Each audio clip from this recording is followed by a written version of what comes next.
नमस्कार दोस्तों, आप लोगों का स्वागत है आपके अपने चैनल OneExam.in पर। कंप्यूटर क्लास चल रही है। कंप्यूटर की क्लास के अंदर हमने नेटवर्क और इंटरनेट के रिलेटेड 2 पार्ट पहले भी लॉन्च कर चुके हैं, 3 पार्ट लॉन्च कर चुके हैं, पार्ट 1, पार्ट 2, पार्ट 3। मैंने इस पूरे टॉपिक को 4 भागों में बांट दिया ताकि आपको समझने में और पढ़ने में थोड़ी सी ईजी रहे। पार्ट 1, पार्ट 2, पार्ट 3 हम दे चुके हैं। उसी के साथ आज है हमारा पार्ट 4, राइट। तो पार्ट 4 हम स्टार्ट कर रहे हैं और पार्ट 4 आज की क्लास में हम स्टार्ट करते हैं, राइट। उसी के साथ आपका नेटवर्क और इंटरनेट रिलेटेड सारी चीज़ें खत्म हो जाएगी, राइट। एक सेकंड दीजिएगा मुझे।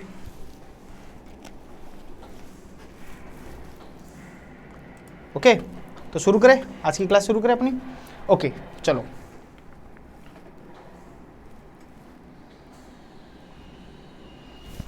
ओके, लास्ट बात अपनी डोमेन नेम पे हो गई थी। डोमेन नेम की बात अपन ने सबने कर ली थी। डोमेन नेम क्या होता है उसके रिलेटेड सारी बातें अपन कर चुके थे लास्ट क्लास के अंदर, और डोमेन नेम की सारी बातें भी अपन कर चुके थे, राइट। ये एक सेकेंड रुकिएगा जी। ये डोमेन नेम लास्ट बार एक बार वापस रिवीजन करते हैं। डोमेन नेम क्या था सर? डोमेन नेम ये था जब आप किसी का एड्रेस देते हो, डोमेन नेम उसी को बोलते हैं। और ये एड्रेस किसके द्वारा दिया जाता है? ये सर एक DNS सिस्टम बताया था आपने, वो बताया था डोमेन नेम सिस्टम, ठीक है। ज़्यादातर फोकस रखना फुल फॉर्म के ऊपर, फोकस रखना। फुल फॉर्म पे जितनी फोकस रखोगे उतना काम करेगा। फुल फॉर्म आपके लिए ज़्यादा पूछी जाएगी, राइट। ओके, आगे चलते हैं अपन। उसमें भी अपन ने टॉप लेवल डोमेन नेम की बात की थी। टॉप लेवल डोमेन नेम कौन होता है? जैसे .in, .co ये सब बात की थी। .in इंडिया की है, .com अगर कॉमर्शियलाइजेशन है तो .com लगाता है, ठीक है। और .info लगाता है तो इन्फॉर्मेशन रिलेटेड। .edu लगाता है यानी एजुकेशन रिलेटेड है। और ये सारी बातें अपन ने .net लगाता है, दैट मीन्स नेटवर्क रिलेटेड आपकी जो भी वेबसाइट है उसकी सारी बात अपन करते हैं। और डोमेन नेम के पीछे जो आपका टॉप लेवल डोमेन नेम लगता है उसी ऊपर डिपेंड करता है कि आपकी जो साइट है, आपकी जो वेबसाइट है वो किस लेवल की और किस पर्पस से आपकी ये साइट है, वेबसाइट है, राइट। ज़्यादातर .com देखोगे आप, मतलब कॉमर्शियल रिलेटेड आपकी साइट है, राइट। चलो, और गवर्नमेंट की होगी तो .gov आएगा, राइट। इसके साथ स्टार्ट करते हैं अपन आज की दूसरी अपनी लास्ट क्लास, जिसमें हम कुछ बच्चे कुछ जो नेटवर्क और इंटरनेट के रिलेटेड बच्चे कुछ चीज़ें हैं उनको भी आज कवर करते हुए चलते हैं, राइट। सबसे पहले एक शब्द आता है आपके सामने IP सुना होगा, IP एड्रेस। आपने ये नाम सुना होगा, IP एड्रेस। आ रहा है कि नहीं आ रहा? हाँ, थोड़ा सा जूम आउट कम हो रहा है, ठीक है। चलो, IP एड्रेस के बारे में सुना होगा आपने। IP एड्रेस रिलेटेड क्या चीज़ होती है? IP एड्रेस सर होता है कि किसी का इंटरनेट, क्या इसका फुल फॉर्म है?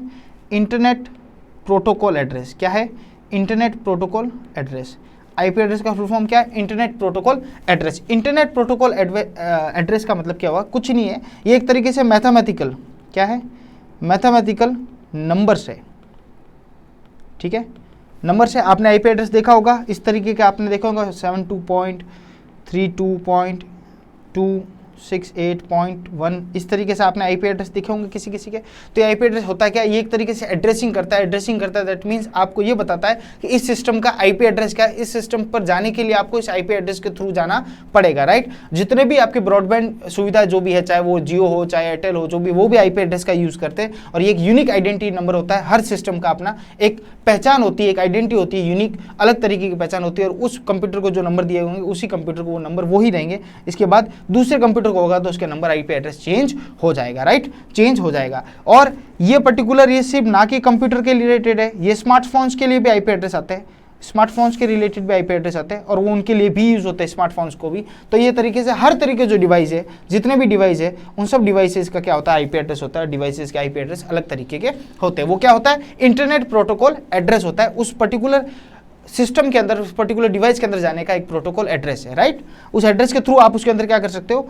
डिवाइस के अंदर आप क्या किया जा सकता है? उसके अंदर आप किसी प्रकार का नेटवर्क से जोड़ा जा सकता है, राइट। उस पर्टिकुलर नेटवर्क से जोड़ा जा सकता है अगर उसका आपको IP एड्रेस का पता हो, ठीक है।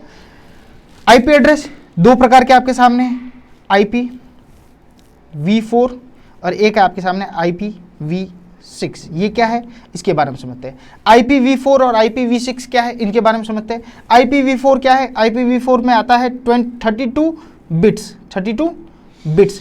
32 बिट्स नंबर होता है इसके अंदर, 30 बिट्स का होता है ये IP4 V4, और ये कितना होता है, ये 128 बिट्स नंबर का होता है। यानी कुछ नहीं, इसकी कैपेसिटीज है कि कितने नंबर, कितने बिट्स इसके अंदर और कितने बिट्स इसके अंदर है, ठीक है। IPv4 और IPv6, IPv4 के अंदर 32 बिट्स होते हैं और IPv6 के अंदर 128 बिट्स होते हैं, ठीक है। बिट्स का मतलब ये हुआ कि एड्रेस को आपको क्या करना है कि आपको इतने अंक यूज करने हैं, समझ रहे हो। इसमें सिर्फ क्या अंकों का प्रयोग होता है, अंकों का प्रयोग होने का मतलब क्या हुआ, इसमें पर्टिकुलर वर्ड्स का प्रयोग होता है और उसमें अल्फाबेट का भी प्रयोग होता है, किसमें IPv6 के अंदर। पहले अपन IPv4 लेके चलते हैं, इसके बारे में पता करते हैं, बाद में 6 को देखेंगे, ठीक है। IPv4 क्या है आपके सामने, IPv4 एक तरीके से, ये थोड़ा नीचे जा रहा है ना, हाँ अब ठीक है, ओके। IPv4 जो 32 बिट्स का होता है, उसमें अंकों का विश्लेषण होता है, टोटली अंक होते हैं उसके अंदर, राइट। अगर किसी को आपको आईपी एड्रेस देना, उसका एड्रेस देना, तो आपको डिजिट से आपको उसको आईपी एड्रेस देना पड़ेगा, अंकों से देना पड़ेगा। अल्फाबेट का यूज यहाँ पर नहीं कर सकते, राइट। अल्फाबेट को यूज नहीं कर सकते। जैसे कि सर क्या हो सकता है, जैसे कि आपको हो सकता है 1.2.3.4.8 इस तरीके से आईपी एड्रेस दे सकते हो। और यहाँ पे क्या यूज होता है, यहाँ पे पॉइंट यूज होता है, बीच में दो नंबरों के बीच में पॉइंट यूज होता है। कुछ नहीं है, अगर किसी को बोलना है कि आपको कहाँ पे जाना है, तो 34 नंबर प्लॉट के, अपन बोलते हैं 34 नंबर पॉइंट डॉट 18 नंबर गली डॉट दूसरा फ्लोर। इस तरीके से आप किसी का आईपी एड्रेस दोगे तो वो इस तरीके से गिना जाएगा। ये फॉर्मेट किसका है, ये IPv4 का फॉर्मेट है, ठीक है। IPv6 का क्या है, एक तो इसमें 128 बिट्स आते हैं, पहली बात तो डिफरेंस ये हुआ। दूसरा क्या है, ये अल्फाबेट का भी यूज किया जाता है। इसमें किसका यूज किया जाता है, अल्फाबेट का भी यूज किया जाता है, अल्फाबेट का भी यूज किया जाता है, ठीक है। अल्फाबेट के यूज के साथ साथ और क्या चीजें होती है, इसमें कॉलन का यूज होता है। किसका होता है, कॉलन का। कॉलन का मतलब जैसे कि फॉर एग्जाम्पल आप ये समझो 4 BBC, ये कॉलम बीच में, 3481 ये कॉलम बीच में, फिर आपका आ गया 6AB9 ये कॉलम, और ये हो गया EZ60 ये कॉलम।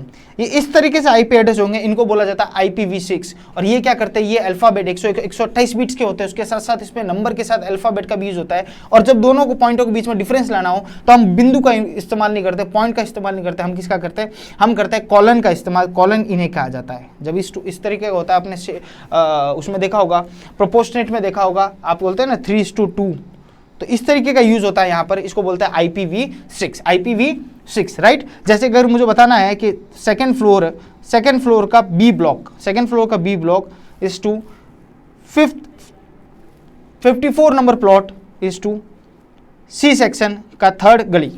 इस तरीके से हम बात कर सकते हैं, C सेक्शन की थर्ड गली में 54 नंबर प्लॉट है, उसका सेकंड फ्लोर का B ब्लॉक है। ये सब हम इस तरीके से लिख कर किसी को एड्रेस बताना चाहे तो हम इस तरीके से बता सकते हैं। तो आई होप आपको आईपी एड्रेस का पता चला होगा। इंटरनेट प्रोटोकॉल है, इस इंटरनेट प्रोटोकॉल के अंदर दो तरीके के होते हैं, IP46 और IP4 और IP6 होते हैं, ठीक है। और इस तरीके से क्या IP4 में क्या होता है, IP4 में 22 बिट्स होते हैं, और IP6 में क्या होता है, 128 बिट्स होते हैं। उसमें अल्फाबेट का भी यूज होता है, उसमें अल्फाबेट नहीं सिर्फ न्यूमेरिकल रहते हैं 4 के अंदर, राइट। तो इस तरीके से क्लास को वापस आप देखोगे तो आपको इस चीज को समझ में आ जाएगा, ठीक है। आईपी एड्रेस के रिलेटेड ये पता रखना जरूरी है आपको, इसका फुल फॉर्म प्लस ये होता क्या है, प्लस इसके अंदर IP46, IPv4 और IPv6 क्या होता है, इन दोनों के बारे में थोड़ा नॉलेज आपको होना चाहिए, राइट।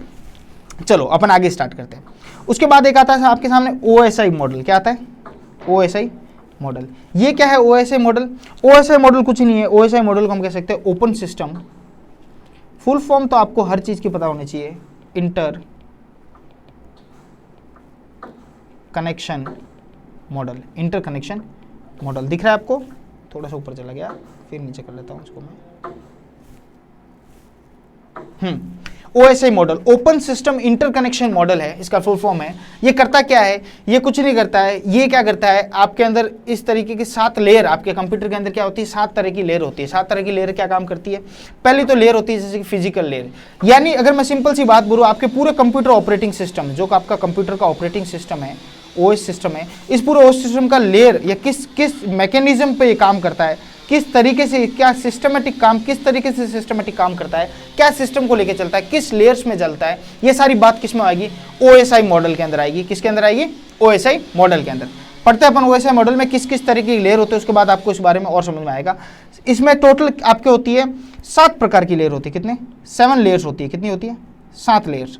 7 लेयर्स कौन सी वो लेयर्स को समझोगे तो आपको सब चीज समझ में आनी स्टार्ट हो जाएगी। सबसे पहले देखिएगा, नीचे से स्टार्ट करते हैं अपन। सबसे पहले यहाँ पे होती है आपकी फिजिकल लेयर्स। कौन सी, फिजिकल लेयर।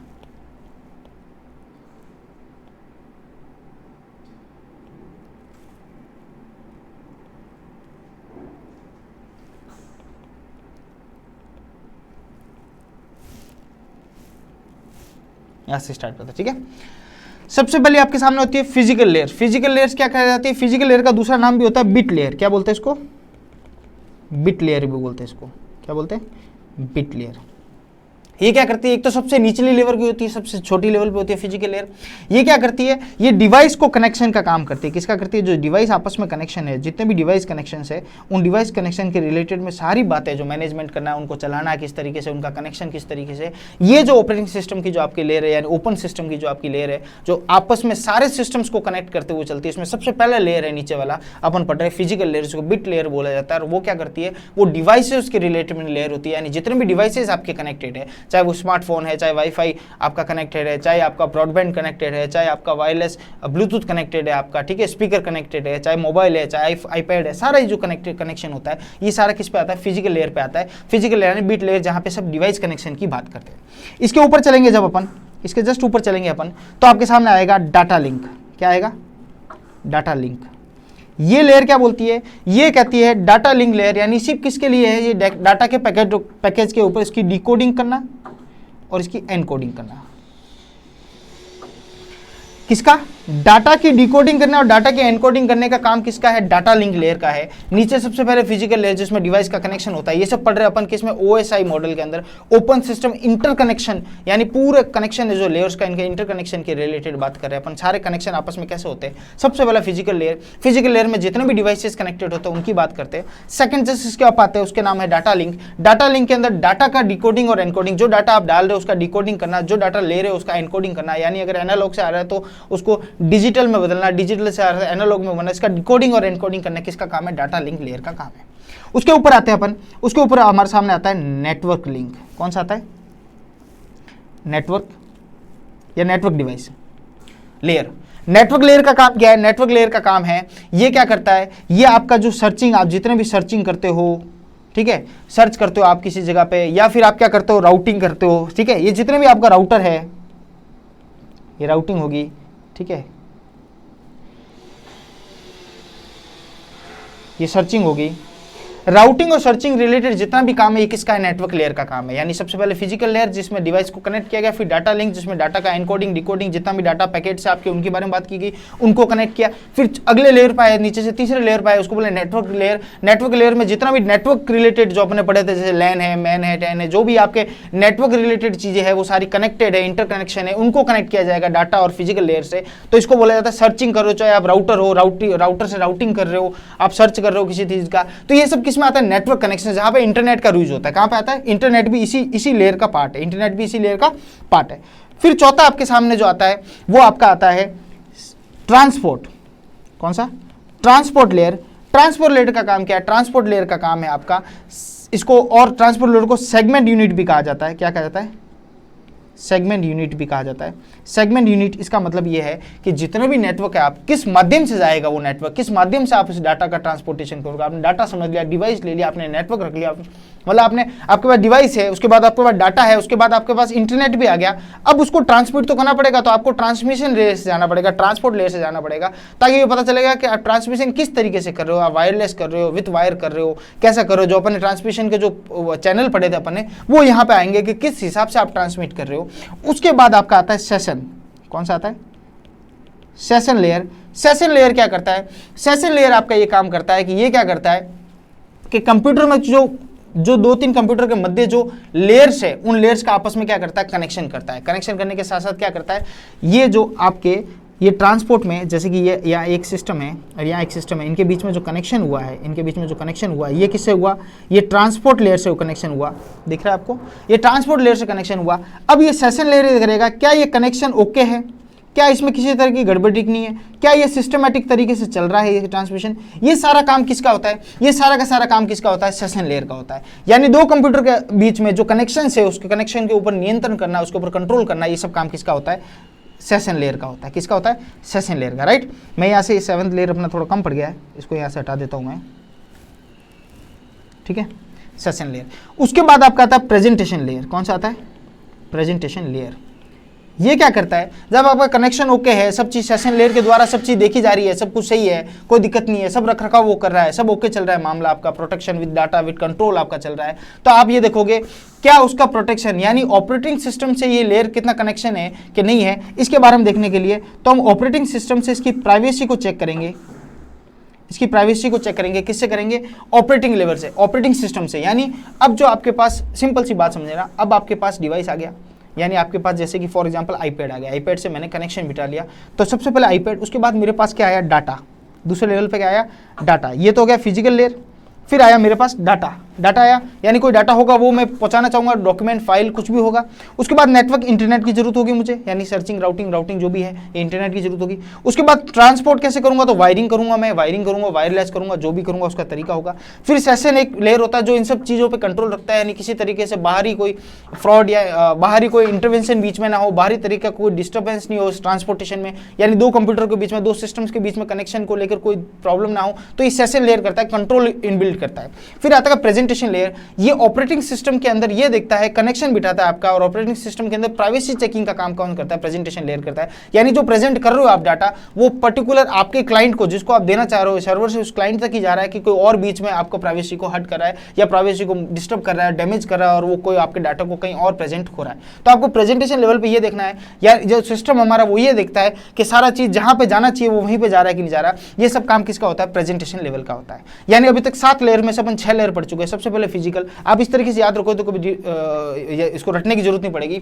पहले डिवाइस होगा, डिवाइस के अंदर डाटा होगा, डाटा के साथ इंटरनेट की जरूरत होगी, इंटरनेट के बाद आप ट्रांसमिशन करना चाहोगे, ट्रांसमिशन के साथ एक इन सब पे कंट्रोल होना भी जरूरी है। कंट्रोल होने के बाद हम ये देखेंगे कि भाई वो प्रेजेंट जिसको करना चाहता है उसको हो रहा कि नहीं, यानी कोई दूसरा इस चीज को नहीं ले जाए। जैसे मेरा वीडियो है तो मेरा वीडियो आप लोगों के पास ही जाना चाहिए और कोई इसको नहीं ले जाए। तो ये सब किसके ऊपर, प्रेजेंटेशन लेवल होगा। सबसे लास्ट होगा जो आपका, वो आपका एप्लीकेशन लेवल होगा। कौन सा होगा, एप्लीकेशन लेयर, जो सबसे टॉप पर है, और ऐसे देखा जाए तो अपनी लेवल में सबसे लास्ट पे है। एप्लीकेशन लेवल क्या करेगा, ये यूज करेगा HTTP, ठीक है, FTP, फाइल ट्रांसपोर्ट, ये पढ़ा था ना अपन ने।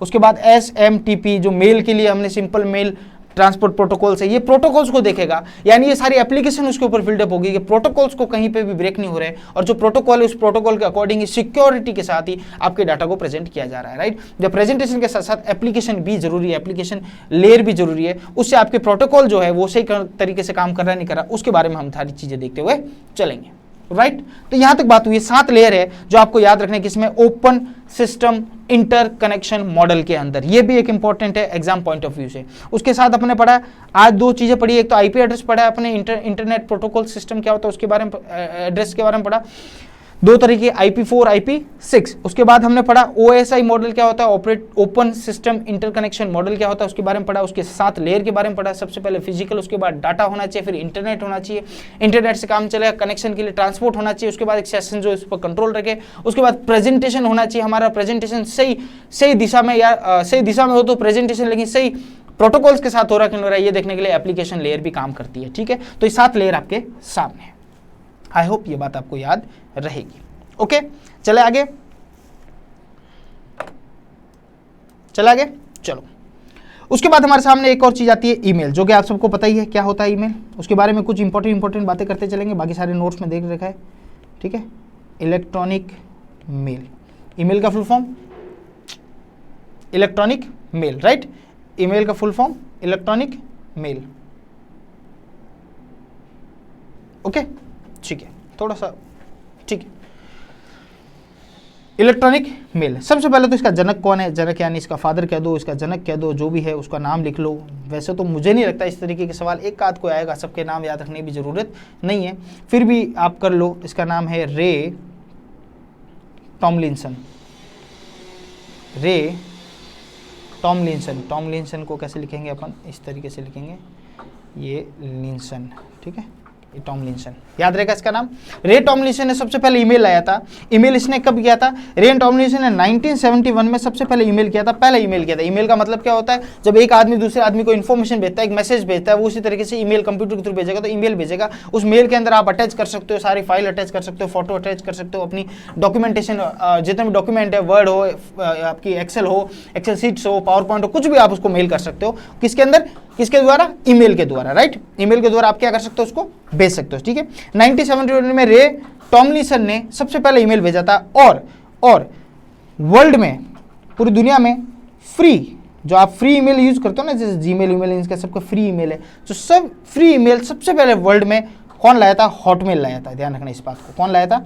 हॉटमेल लाया था। हॉटमेल वर्ल्ड में सबसे पहला फ्री ईमेल लाया था, और ये इसको लाने वाला कौन था? इसको लाने वाला था अपना कोई भारतीय था, इंडियन था, उसका नाम है आपका, क्या नाम है उसका?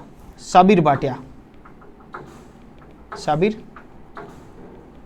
भाटिया, ठीक है, ये नाम मैंने भी पहली बार सुना, लेकिन साबिर भाटिया वो था जिसने पहला, ये बात मुझे भी रोचक तथ्य है जो पता चले कि वर्ल्ड में सबसे पहला फ्री अगर मेल किसी ने सुविधा, जो फ्री मेल की सुविधा है, ये सबसे पहले स्टार्ट की थी तो इंडियन ने की थी, हॉटमेल के जरिए की थी, और करने वाला था साबिर भाटिया। याद रखना, सवाल आ सकता है, साबिर भाटिया, ठीक है। जो मेल भेजता है उसको क्या बोलते हैं हम? यहाँ भेजने वाला सेंडर, और जो रिसीव करता है उसको क्या बोलते हैं? रिसीवर। जो मेल रिसीव करता है उसको रिसीवर, और जो बीच में भेजा जाता है उसको क्या बोलते हैं? मैसेज बोलते हैं। क्या बोलते हैं? मैसेज बोल दो, मेल बोल दो, आपका जो भी बोल दो, ठीक है। और भेजा किस पे जाता है? एक ईमेल एड्रेस होता है आपका, ईमेल एड्रेस होता है, ईमेल बनाते समय एक एड्रेस बनाना पड़ता है, ईमेल एड्रेस। उस ईमेल एड्रेस के जरिए आप क्या कर सकते हो? अपने पास भी एक ईमेल एड्रेस होना चाहिए, अगले पास भी होना चाहिए, एड्रेस होगा तभी तो एक दूसरे को आदान प्रदान कोई चीज का कर सकते हैं, राइट। कोई दिक्कत यहां तक नहीं। चलो, ईमेल जब कोई सेंडर भेज रहा है, ये है तुम्हारा सेंडर, ये है ये रिसीवर। आज की थोड़ी सेटिंग बिगड़ गई, ये तुम्हारा रिसीवर, ठीक है। जो भेज रहा है ईमेल वो होगा सेंडर, और जब सेंडर भेजेगा मेल तो एक प्रोटोकॉल लगता है, यहाँ पे एक प्रोटोकॉल लगता है, और यहाँ पे भी एक प्रोटोकॉल लगता है, जो कल की क्लास में अपन डिसाइड भी किया था। प्रोटोकॉल दो तरीके होते हैं मेल के रिलेटेड। सबसे पहले एक तो HTML, याद है HTML? HTML सॉरी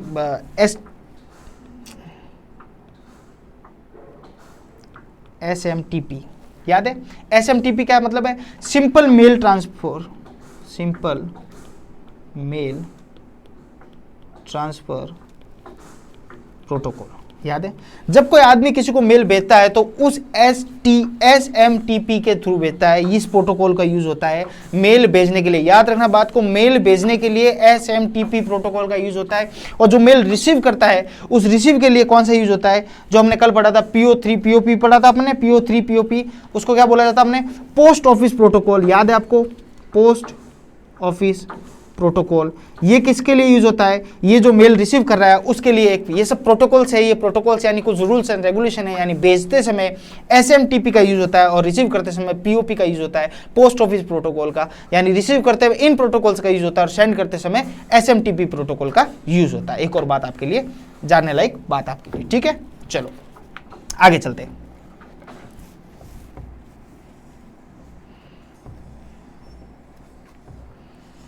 ओके, यहाँ तो कोई दिक्कत नहीं, आई होप नहीं होनी चाहिए। सिंपल सिंपल सी बात है, आपको पता होनी चाहिए। ये बात एक इंपॉर्टेंट है जो आप उसको स्टार लगा के कर सकते हो, इस बात को स्टार लगा कर सकते हो। थोड़ा सा याद रखने वाली बात है ये दोनों, बाकी सब तो ईमेल के बारे में आपको पता ही है चीज़ें, राइट।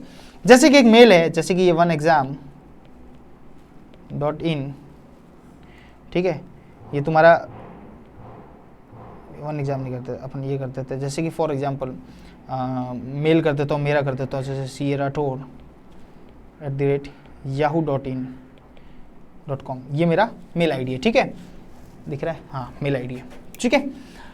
ये क्या हुआ? ये आपका, ये क्या हुआ? ये आपके पीछे वाला ये हो गया डोमेन नेम। ये क्या हो गया आपका यहाँ पे? Domain name. yahoo.com क्या होगा? मेरा डोमेन नेम। कुछ भी हो सकता है, जीमेल भी हो सकता है, @gmail भी यूज कर सकते हो, हॉटमेल भी यूज कर सकते हो, ठीक है। ये क्या हो? Domain name. और ये आगे वाला, इसको क्या बोला जाएगा? इसको बोला जाएगा यूजर नेम। क्या बोला जाएगा? User name, right. इसको क्या बोला जाएगा? User name. तो यूजर नेम क्या होगा? CA Rathore@yahoo.com, ये पीछे ये डोमेन नेम है, ये फिक्स रहेगा। अगर याहू में जाना है, जीमेल में जाना है, हॉटमेल में जाना है, आउटलुक में जाना है तो अलग अलग हो सकता है, लेकिन ये आपका ये नाम है यूजर नेम, ये एक यूनिक होता है। ये जिसको मिल गया वो उसी को मिलेगा, और जिसके नाम से, याहू में CA Rathore नाम से कोई और नहीं होगा तो मुझे ही मिला, और कोई होगा इसी नाम से वापस कोई ट्राई करेगा तो उसको नहीं मिलेगा, क्योंकि ये एड्रेस यूनिक होता है और ये जिसको मिला जाता है उसका यूजर नेम यूनिक होता है। आप इसमें ये चेंज कर सकते हो, आगे 2 लगा सकते हो, पीछे 2। सब ने आपने मेल बनाई होगी, आपको पता ही होगा कि मेल के टाइम क्या क्या चीज होती है, ठीक है। अब www जो वर्ल्ड वाइड वेब है उसके ऊपर ईमेल भेजने के कुछ फिक्स्ड आपके क्या बोलते हैं उसको, वेब पेज है या वेबसाइट है, ठीक है। इसको बोला जाता है, हमें ईमेल सर्वर बोलते हैं, हम उसको क्या बोलते हैं? ईमेल सर्वर्स है। क्या ईमेल सर्वर्स है? जो वर्ल्ड वाइड वेब पे काम करते हैं वो ईमेल सर्वर्स है आपके, जैसे ये अपने रेडिफ मेल है .com, जीमेल है आपका खुद, ठीक है, इनके नाम आपको पता ही होगा, याहू खुद है .com, ठीक है, फिर आपका हॉटमेल है,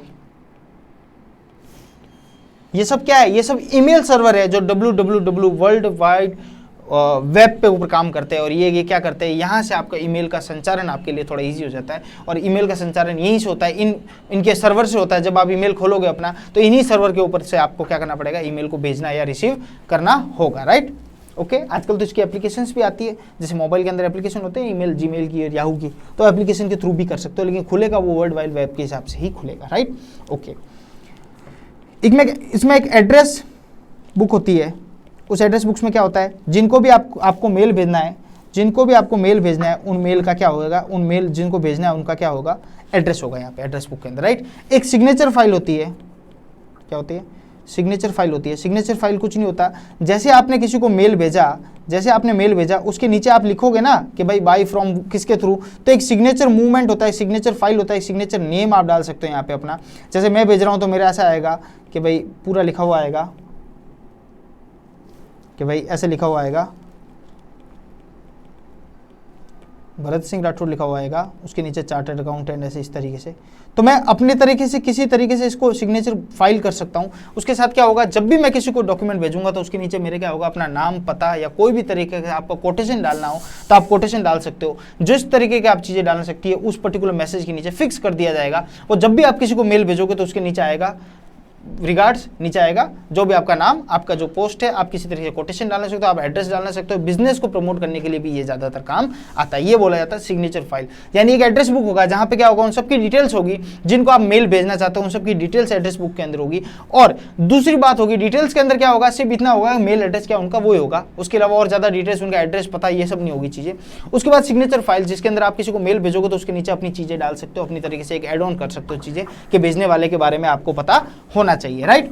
उसके बाद एक चीज आती है अटैचमेंट। आप सबको पता है अटैचमेंट का मतलब क्या हुआ। अटैचमेंट ये हुआ कि आप जब भी किसी को मेल भेजते हो उसके साथ कुछ अटैचमेंट्स कर सकते हो। इसमें मीडिया आ सकता है, इसमें कोई फाइल भेज सकते हो आप, इसमें कोई वीडियोस भेज सकते हो, ठीक है, जो भी कम साइज का हो, ऑडियो भेज सकते हो, ठीक है, कोई ग्राफिक चीज आपको भेजनी है तो वो भेज सकते हो, है ना, ग्राफिकल कोई चीज भेजनी है आपकी तो वो भेज सकते हो। ये सारी चीज आप एड ऑन कर सकते हो, किसके अंदर, अटैचमेंट के अंदर एड ऑन करके भेज सकते हो, राइट।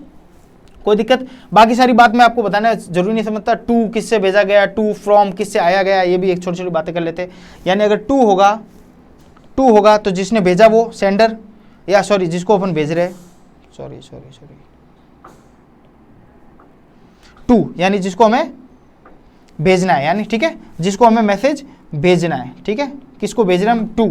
फ्रॉम जिसने भेजा, जिसने भेजा यानी जिसने सेंड किया, राइट। और फिर क्या आता है सामने, सब्जेक्ट, क्या आपका सब्जेक्ट मैटर क्या है। जब आप एक तरीके से लेटर राइटिंग करते हो ना, वो सेम है, टू, फ्रॉम, किससे, सब्जेक्ट, जो भी आपका सब्जेक्ट मैटर है जो आपका, वो आप मैटर सब्जेक्ट के अंदर लिख सकते हो। उसके बाद एक चीज आती है सीसी और एक आती है बीसीसी, ठीक है, ये ध्यान रखना, ठीक है। सीसी क्या बोला जाता है, सीसी का फुल फॉर्म होता है कार्बन कॉपी। क्या होता है, कार्बन कॉपी। इसमें थोड़ा सा ध्यान से देख लेना। और इसका होता है ब्लाइंड कार्बन कॉपी। क्या होता है, इसको क्या बोलते हैं, ब्लाइंड कार्बन कॉपी।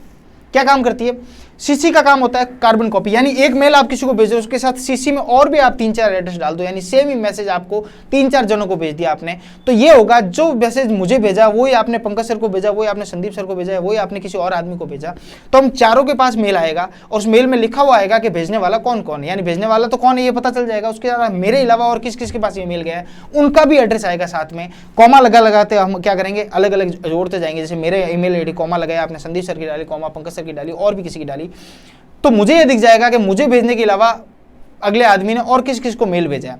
लेकिन जो बीसीसी जो होता है नीचे, ब्लाइंड कार्बन कॉपी होता है, उसके अंदर ये नहीं होता कि भाई आपने जैसे बीसीसी करके मुझे भेजा ना, तो जो मेरे पास तो मेल आ जाएगा आपका, लेकिन मुझे ये नहीं पता चलेगा कि आपने सिर्फ मुझे ही भेजा है या और किसी को भी सेम मैसेज भेजा है। यानी मेरे यहाँ पे ब्लिंक नहीं होगा कि मेरे साथ साथ और कौन सी ईमेल आईडी पर ये मैसेज भेजे गए, राइट है। उसे बोला जाता है बीसीसी, उसे बोला जाता है बीसीसी। यानी एक दूसरे को एड्रेस नहीं पता चलेगा एक दूसरे का, यानी सिर्फ मुझे पता चलेगा कि मुझे मैसेज आया, आपका मेल मेरे पास आएगा, लेकिन और मेरे साथ किसको भेजा गया ये पता नहीं चलेगा। तो ये यूज होता है बीसीसी का, ठीक है। सीसी और बीसीसी ये थोड़ा इंपॉर्टेंट है, देख लेना। ज्यादातर बातें सारी पता होती है, ये बात थोड़ी सी पता नहीं होती है, राइट। ओके, यहां तो कोई कमी, कोई पेशी नहीं। ओके, अब कुछ महत्वपूर्ण चीजें और अपन क्लियर करते जाते हैं, जैसे कि एक होती है आपके सामने इंटरनेट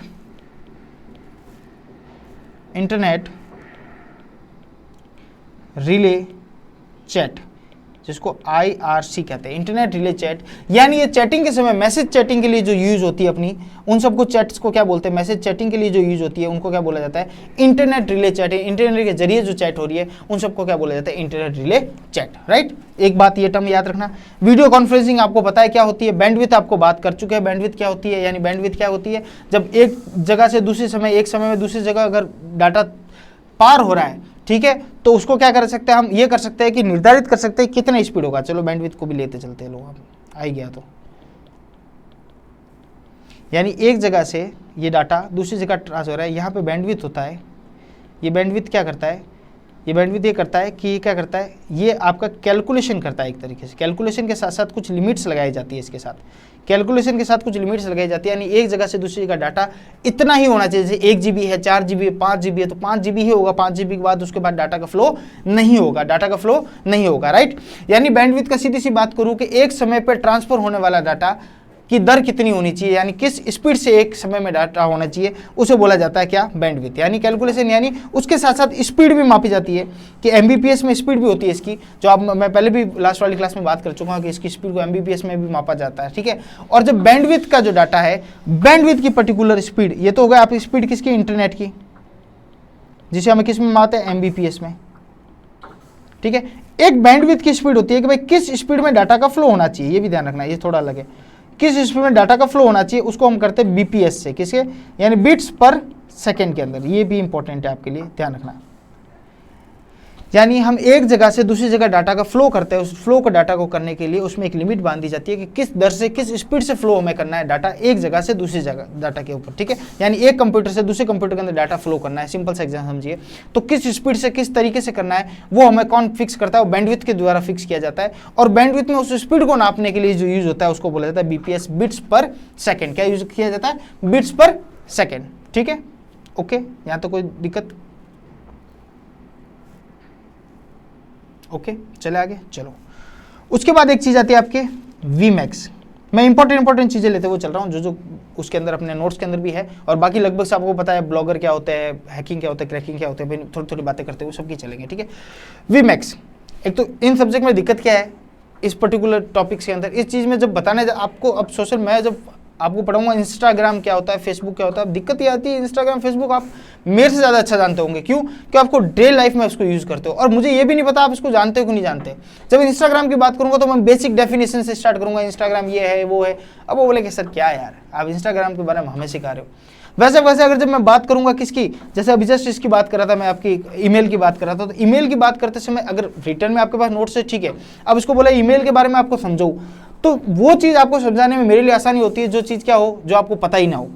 अब ईमेल के बारे में अब आपको मैं बताऊँ, ईमेल ये होता है, उसमें एक सेंडर होता है, एक रिसीवर होता है। थोड़ा सा लगता है कि यार क्या, मेरे को ऐसा लगता है कि यार मैं आपको क्या बता रही हूँ, तो आपको पता है आज की दुनिया में सभी ईमेल को यूज़ करते हैं, लेकिन एग्जाम पर्पस के लिए जब सोचते हैं अपन तो ये ध्यान रखने वाली बात है, जैसे CC और BCC आया। अब मोस्टली मुझे ऐसा लगता है 60-70% लोगों को पता नहीं होता CC का यूज़ क्या होता है, क्योंकि स्टूडेंट लाइफ में इसका यूज़ पता नहीं होता। जब आप ऑफिशियल लाइफ में आते हो तब आपको पता होता है कि अच्छा CC किसी को रख सकते हैं, या बैंकिंग सेक्टर में कोई है तो उसको पता, ज़्यादातर मेल CC में जाता है या BCC में जाता है, तो आपको ये पता होना चाहिए कि भाई इनका मतलब क्या। तो एग्जाम पॉइंट ऑफ व्यू से वो थोड़ा इंपॉर्टेंट आता है, तो उसको जैसे बताऊंगा मैं, तो मेरे अंदर वो होगा कि हाँ भाई ये इनको पता नहीं है, इनको बारे में बता दे तो इसका मतलब क्या है, इसके काम आएगा, राइट। अब सेंडर रिसीवर एड्रेस, जैसे ईमेल एड्रेस आपको बताने जाऊंगा, तो ईमेल एड्रेस आप सबका लगभग आज की दुनिया में 80% लोगों का ईमेल आईडी होता है, ठीक है। ईमेल आईडी होता है, ये मान के चलते ईमेल आईडी होता है, किसी का नहीं होता। छोटे से बच्चे 8वीं 7वीं के बच्चे ना, वो भी ईमेल आईडी लेके घूम रहे हैं अपने, ठीक है। हमारे टाइम थोड़ा लेट होता था, मतलब मेरे टाइम यानी 1964 की बात नहीं कर रहा हूँ मैं, मतलब ठीक है थोड़ा सा आज से 10 साल पहले 90s का जमाना जिसको कहते हो, ठीक है, 91 के बाद वाला। तो उसके बाद वाला जो भी जमाना है ना, उसमें तो फिर भी अपन थोड़ा लेट हुए थे, तो भी दूसरों से ज़्यादा फास्ट थे। अब वाले जनरेशन तो और भी ज़्यादा फास्ट है। 7th या 8th क्लास में होते हैं उनके पास ईमेल आईडी सब कुछ ओके होता है, और अपन से ज़्यादा सिक्योरिटी के साथ वो बैठे रहते हैं। तो ये सब क्या है, तो इसको, इन चीज़ों को समझाने में थोड़ा सा लगता है कि भैया आपको मैं क्या बच्चों की तरह समझा रहा हूँ, लेकिन मेरा काम है समझाना, और वो मैं करता रहूँगा। थोड़ा सा बोरिंग भी लगेगा आपको, थोड़ा सा ऐसे भी लगेगा क्या सर ये तो हमें आता है। Winmax और जो थियोरेटिकल पोर्शन है जो प्रैक्टिकल पोर्शन है उन दोनों में थोड़ा डिफरेंस होता है, ये हमेशा ध्यान रखना, क्योंकि हर एप्लीकेशन का अपना नया पॉपअप होता है, नया एक टॉपअप होता है, यानी हर चीज़ हर एप्लीकेशन अपनी तरफ से नई एडवांटेज, जैसे आप याहू आएगा उसको अपडेट करोगे आप तो याहू में कुछ नई चीज़ आ जाएगी, तो अब वो नई चीज़ है जो आपके कोर्स में नहीं होगी, वो नई चीज़ है जो आपके सिलेबस में नहीं होगी, और थियोरेटिकल पोर्शन में अभी तक नहीं आई, लेकिन प्रैक्टिकली वो चीज़ आ चुकी है, ठीक है। तो लेकिन जो अपने पास है उसी से अपन को पढ़ना है, उसी चीज़ को पढ़ना है, ठीक है। वीमैक्स क्या होता है, वीमैक्स को समझना है, इसका फुल फॉर्म पहले तो समझना। फुल फॉर्म पर मैं जोर इसलिए दे रहा हूँ कि सबसे ज़्यादा मुझे लगता है सवाल फुल फॉर्म में से आएंगे। वर्ल्ड वाइड इंटर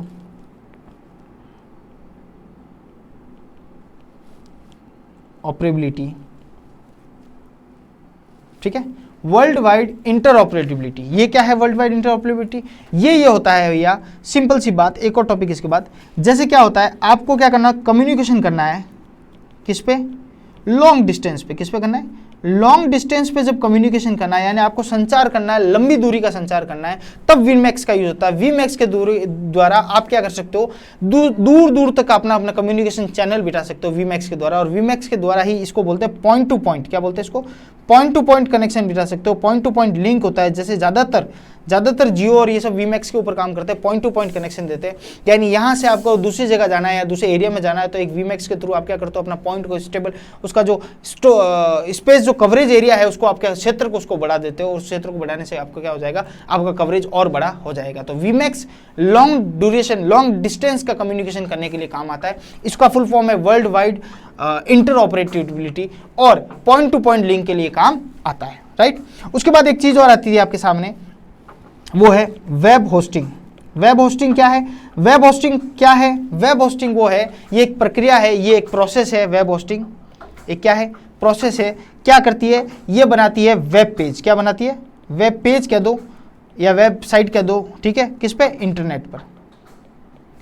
यानी तो वेब होस्टिंग एक प्रोसेस है जो वेब पेज बनाती है, किसके ऊपर, इंटरनेट के ऊपर। यानी इंटरनेट के ऊपर जब भी आपको होस्टिंग लेने जाना पड़ेगा, आप वेब होस्टिंग के जरिए क्या करोगे, आप अपनी वेब पेज को क्या करोगे, वहां पे होस्टिंग करवाने की कोशिश करोगे। और ये डिपेंड करता है अवेलेबिलिटी पर, यानी अगर अवेलेबिलिटी यानी मार्केट में आपके नाम की होस्टिंग अवेलेबल है तो ही आपको मिलेगी, अदरवाइज ये आपको होस्टिंग अवेलेबल नहीं होगी। जैसे इस नाम से वन एग्जाम से कोई और होता तो हमें होस्टिंग नहीं मिलती, हमें मिल गई तो अब किसी और को भी यहाँ पे नहीं मिलेगी, राइट। इसको बोलते हैं वेब होस्टिंग, ठीक है। आगे चलते हैं। अब आया फिर देखो सर्फिंग आया।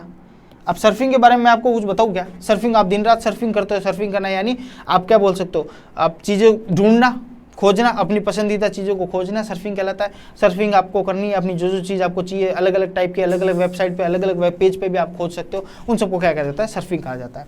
उसके बाद एक चीज़ आती है फायरवॉल, ये थोड़ा देख लेना। फायरवॉल क्या करता है, ये फायरवॉल क्या है, ये एक तरीके से नेटवर्क सिक्योरिटी सिस्टम है। ये क्या है, नेटवर्क सिक्योरिटी सिस्टम है।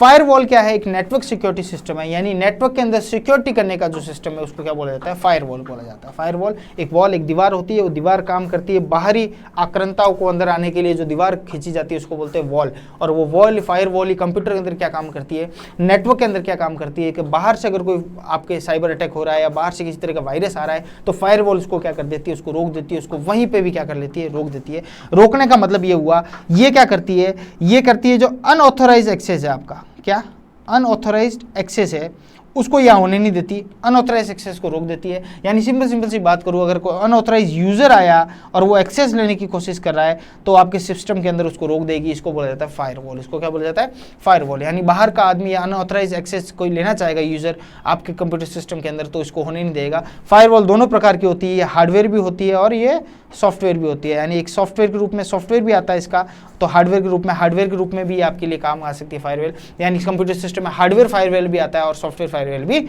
आता है, राइट। ये काम क्या करता है, ये नेटवर्क की सिक्योरिटी का काम करता है। ये एक प्रोसेस है जो क्या करता है, जो अनऑथराइज यूजर है उसको एक्सेस देने के लिए उसको रोकता है, उसको एक्सेस देने ये नहीं देता है, राइट। 40 मिनट की क्लास आज ही होगी। चलो, ब्लॉगिंग क्या होती है, ब्लॉग क्या होता है, ब्लॉग कुछ नहीं है, ब्लॉग एक इंफॉर्मेटिव आपका ये समझ लो क्या बोलते हैं, पेज होता है, इंफॉर्मेटिव पेज होता है। इंफॉर्मेटिव पेज के अंदर जो ब्लॉग्स लिखे जाते हैं, जैसे आप वन एग्जाम की साइट पे जाओगे आपको वहाँ ब्लॉग्स मिलेंगे, हर एग्जाम के ब्लॉग मिलेंगे। उन ब्लॉग्स का मतलब ये हुआ उस एग्जाम के बारे में सारी जानकारी आपको फ्री ऑफ कॉस्ट में मिल रही है। उस जानकारी का ऐसे अलग अलग तरीके के बहुत सारे ब्लॉग्स है मार्केट के अंदर। उन ब्लॉगिंग के अंदर क्या होता है, आपको हर तरीके की जानकारी मिलती है। यानी ब्लॉगर्स जो होते हैं मार्केट में, आपने सुना होगा, तो वो ब्लॉगर्स क्या करते हैं, जैसे कहीं घूमने गए तो उनको ब्लॉग बना दिया, हमने वहाँ गए, हम वहाँ ठहरे, हमने ये किया, हमारे इतने रुपये लगे। तो आपको उस जगह की उस पूरी पर्टिकुलर चीज़ की पूरी स्टोरी मिल जाती है, उसको बोला जाता है ब्लॉग। और जो ब्लॉग करता है उसको ब्लॉगिंग कहा जाता है, और जो ब्लॉग करने वाला उसको ब्लॉगर कहा जाता है। और ये क्या करते हैं, ये एक इन्फॉर्मेटिव पेज बनाते हैं, इन्फॉर्मेटिव तरीके की सर्विसेज देते हैं आपको, जो क्या करती है, जो आपको एक तरीके से ग्राफिक में भी हो सकता है, टेक्स्ट में भी हो सकता है, सारी चीज़ों के बारे में आपको बताती है। जैसे आप वन एग्जाम की वेबसाइट पे जाओगे तो आपको ब्लॉगिंग के रूप में मिलेगा कि पर्टिकुलर जो वैकेंसी है उस वैकेंसी में कितनी पोस्टें आई थी, किस तरीके के एग्जाम होते हैं, किस तरीके का सिलेबस होता है, कब एग्जाम हुए थे लास्ट, कब ये आगे होंगे, उनके बारे में जितनी भी जानकारी होगी सब जानकारी आपको उस पेज के ऊपर मिलेगी। उसको बोला जाता है ब्लॉग। क्या बोला जाता है, ब्लॉग। फिर एक आता है पॉपअप। पॉपअप क्या होता है, जब आप किसी वेबसाइट को खोलते हो उसके साथ साथ एक और वेबसाइट बिन फालतू की फोर्सफुली तरीके से एक और वेबसाइट या इन्फॉर्मेटिव या एडवर्टीजमेंट कोई बीच में पॉप एकदम खुल जाता है, उसे बोला जाता है पॉपअप बोला जाता है, जो कि अनऑथराइज अपन को चाहिए नहीं होता लेकिन फिर भी हमारे सामने आ जाता है। फिर एक सबसे इंपॉर्टेंट है वायरस। वायरस का फुल फॉर्म ध्यान रखना, पूछ सकते हैं, vital information resources, information resources under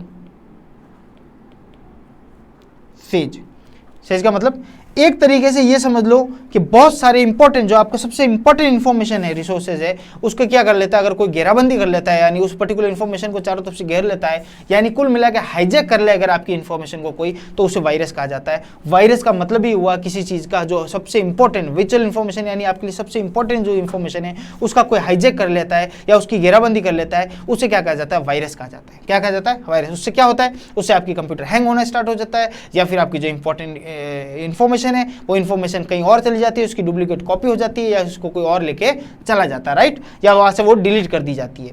virus कितने प्रकार के होते हैं, ये तरीके से क्या है, वायरस एक तरीके से ये रखना, ये सॉफ्टवेयर प्रोग्राम है। ये क्या किया जाता है, ये सॉफ्टवेयर प्रोग्राम है।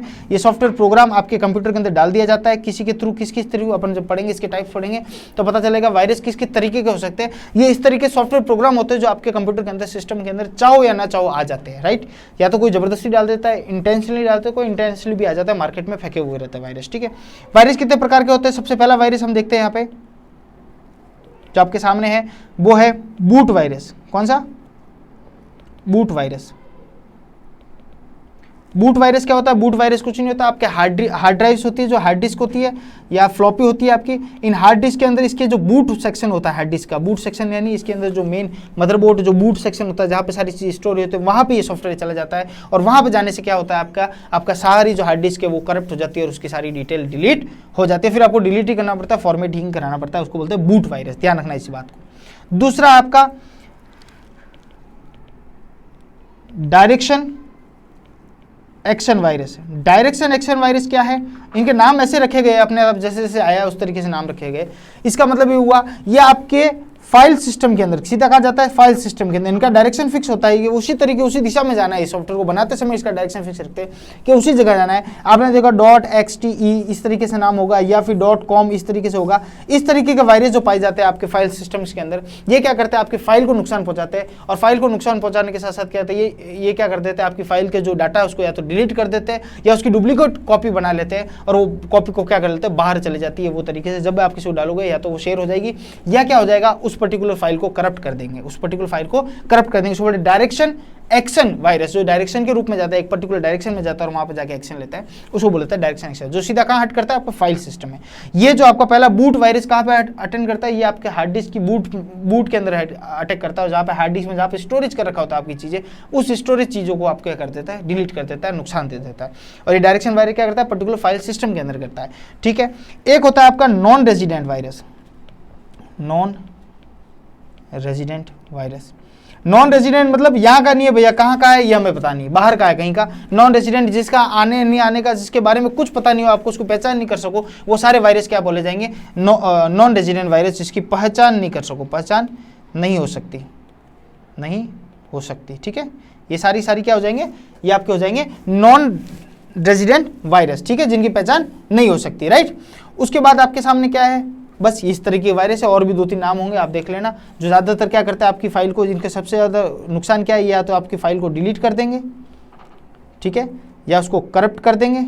करप्ट कर देंगे मतलब वो चलने लायक नहीं रहेगी, या उसको डिलीट कर देंगे फाइल को, या क्या कर देंगे उस ओरिजिनल जो प्रोग्राम है आपका, ओरिजिनल प्रोग्राम को ही क्या कर देंगे, खराब कर देंगे। जो ओरिजिनल प्रोग्राम है आपका उसी को क्या कर देंगे, फिर वही करप्ट कर देंगे। करप्ट करने का मतलब हो गया उसको खराब कर देंगे, राइट। ये किसका काम है, ये वायरस का है। ओके, यहाँ तो कोई दिक्कत, कोई प्रोग्राम नहीं। ओके, एक होता है मालवेयर। मालवेयर का मतलब पता है, मालवेयर सॉफ्टवेयर, ये भी एक तरीके का क्या है, सॉफ्टवेयर है, जो क्या करता है आपकी जो कंप्यूटर सिस्टम है, जो आपका कंप्यूटर सिस्टम है उसके जो प्रोसेस है उसको क्या करता है, कहीं ना किसी तरह का इंटरप्ट करता है। क्या करता है, इंटरप्ट करता है, बाध्य करता है उसको कहीं ना कहीं किसी न किसी तरीके से। ये भी एक तरीके से वायरस का पार्ट है मालवेयर। तो एंटी मालवेयर जब आप डालते हो, आप जब वायरस एंटीवायरस जो डालते हो उसमें एंटी मालवेयर भी होता है। मालवेयर का मेन काम है, एक तो ये है कि आपकी कंप्यूटर सिस्टम का जो प्रोसेसिंग है उसको इंटरप्ट करता है, उसको खराबी करता है। ये तो उसका मेन प्रोग्राम है, ये जनरल सेंस में ये तो काम करता ही है।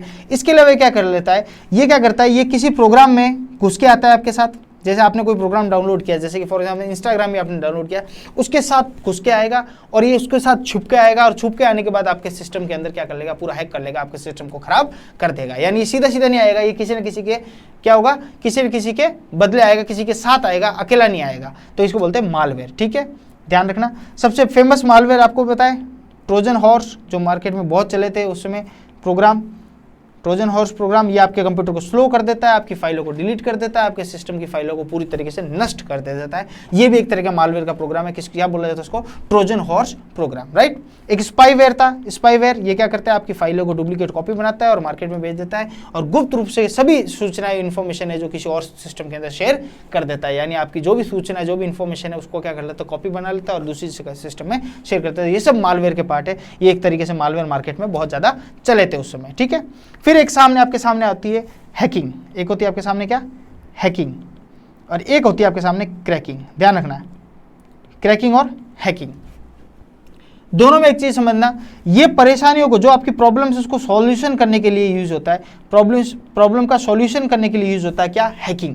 और क्रैकिंग क्या करता है, प्रॉब्लम को क्रिएट करने का काम करता है, प्रॉब्लम को क्रिएट करने का काम करता है। यानी जब भी किसी जगह आप बड़े बड़े जो अमेरिका में देख लो, जो भी मूवीज, बहुत सारी मूवीज है, उसमें क्या करता है, जब किसी के सॉफ्टवेयर है पूरे इंटरनेट सिस्टम में, या गवर्नमेंट की जितनी भी वेबसाइट है, गवर्नमेंट का जितना भी ऑर्गेनाइजेशन का जो इन्फॉर्मेशन सिस्टम है, उसके अंदर कोई बाहर से हैकर होता है, जिसको हम हैकर बोलते हैं ज़्यादातर नॉर्मल लैंग्वेज में, लेकिन असली में उसको क्रैकर बोला जाता है। वो क्रैकर जाकर उसको क्रैक कर देता है और क्या कर लेता है, उस पूरे को हाईजैक कर लेता है और उस वहाँ पे प्रॉब्लम क्रिएट कर देता है।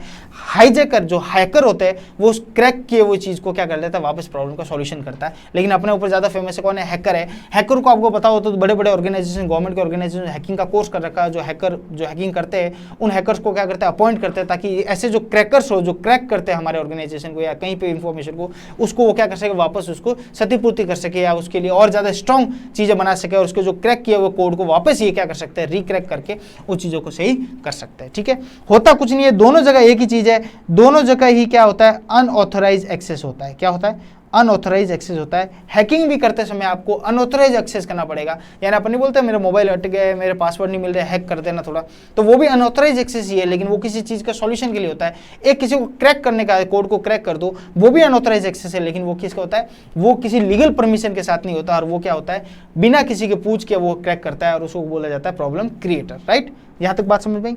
एक आपके सामने होता है स्पैम।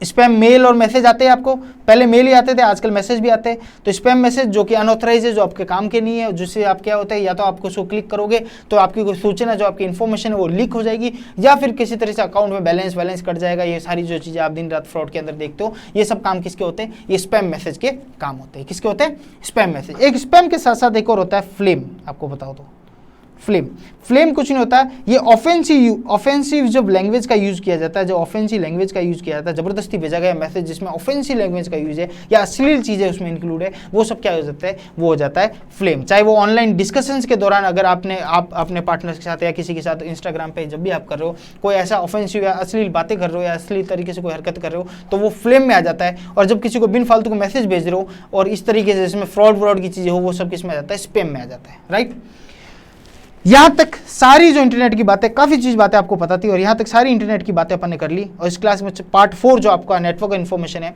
पार्ट 1, 2, 3, 4 ये चारों पार्ट एक ही है। इन चारों पार्टों को साथ में मिलाकर देखिएगा। मैंने छोटे छोटे टुकड़े करने की कोशिश की ताकि इसको ज़्यादा बोरियत नहीं होगा। साथ में करता 2 घंटे लगते, तो मैंने इसको थोड़े 35 40 मिनट, और ये क्लास लगभग 50 मिनट की हो गई, राइट। तो इनको टुकड़े करने की कोशिश की ताकि आपको चीज़ें ईजिली आपको समझ में आए। ये क्लास इतनी हार्ड नहीं थी, ईजी थी। सारी चीज़ें लगभग आपको पता है, जो मोस्ट इंपॉर्टेंट है उसको मैंने आपको बताते गया। इसके अलावा इन चीज़ों का फुल फॉर्म आपको याद रखना है। कंप्यूटर का फुल फॉर्म, हर चीज़ के फुल फॉर्म आपको रट के जाना है। फुल फॉर्म में आ जाएंगे। एक शॉर्ट की है जो हर चीज़ की शॉर्ट की जो आपसे पूछी जाती है, उसको भी आपको देखते हुए जाना है, राइट। अलविदा लेता हूँ आपसे यहीं पे। यहाँ से पार्ट 4 आपका पूरा हो गया। एक और वीडियो के साथ मिलेंगे अपन इन्फॉर्मेशन सिस्टम के, और अभी के लिए अलविदा। बहुत बहुत धन्यवाद।